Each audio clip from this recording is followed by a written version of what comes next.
ایک نوجوان بادشاہ کے محل میں نوکری کی طلب لیے حاضر ہوا۔ قابلیت پوچھی گئی تو کہنے لگا سیاسی ہوں۔ بادشاہ کے پاس سیاست دانوں کی بھرمار تھی تو اسے خاص گھوڑوں کے استبل کا انچارج بنا دی گیا جو حال ہی میں فوت ہو چکا تھا۔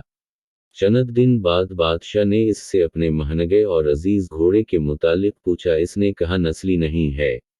بادشاہ کو تعجب ہوا۔ اس نے جنگل سے سائس کو بلا کر پوچھا تو اس نے بتایا گھوڑا نسلی ہے لیکن اس کی پیدائش پر اس کی ماں مر گئی تھی اس لیے یہ ایک گائے کا دودھ پی کر اس کے ساتھ پلا ہے۔ مسعود کو بلایا گیا اور پوچھا تم کو کیسے پتا چلا؟ اس نے کہا جب یہ گھاس کھاتا ہے تو گائے کی طرح سر نیچے کر کے جبکہ نسلی گھوڑا مینا میں لے کر سر اٹھا لیتا ہے۔ بادشاہ اس کی فراغت سے بہت متاثر ہوا۔ اس کے گھر انعام کے طور پر پھل اناج دنبے اور بکرے بھیج دیے۔ اس کے ساتھ ہی اسکو ملکہ کے محل میں تعینات کر دیا۔ کچھ دن بعد مصاحب سے بادشاہ نے بیگم کے بارے میں رائے مانگی۔ اس نے کہا طور و اتوار تو ملکہ جیسے ہیں لیکن شہزادی نہیں ہے۔ بادشاہ کے پاؤں سے زمین نکل گئی۔ بادشاہ اپنی ساس کے پاس گیا اور دریافت کیا۔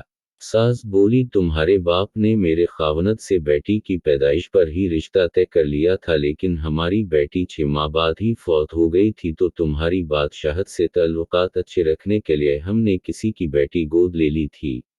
بادشاہ نے مصاحب سے دریافت کیا تم کو کیسے پتا چلا؟ اس نے کہا کہ اس کا خادموں سے سلوک جاہلوں سے بھی بدتر ہے۔ بادشاہ اس سے بہت خوش ہوا اور اس کے گھر اناج گندم پھل اور دنبے بھیج دیے۔ ساتھ ہی اسکو اپنے دربار میں تعین کر دیا۔ چند دن بعد بادشاہ نے مصاحب کو بلایا اور اپنے بارے میں دریافت کیا۔ مصاحب نے کہا جان کی امان۔ بادشاہ نے وعدہ کر لیا۔ اس نے کہا نہ تو تم بادشاہ زادے ہو اور نہ تمہارا چلن بادشاہوں جیسا ہے۔ بادشاہ کو بہت تاؤ آیا لیکن جان کی امان دے چکا تھا۔ سیدھا والدہ کے کمرے میں گیا اور دریافت کیا۔ والدہ نے کہا تم ایک چرواہے کے بیٹے ہو ہماری اولاد نہیں تھی تو تمہیں لے کر پالا۔ مصاحب کو بلایا پوچھا تمہیں کیسے پتا چلا؟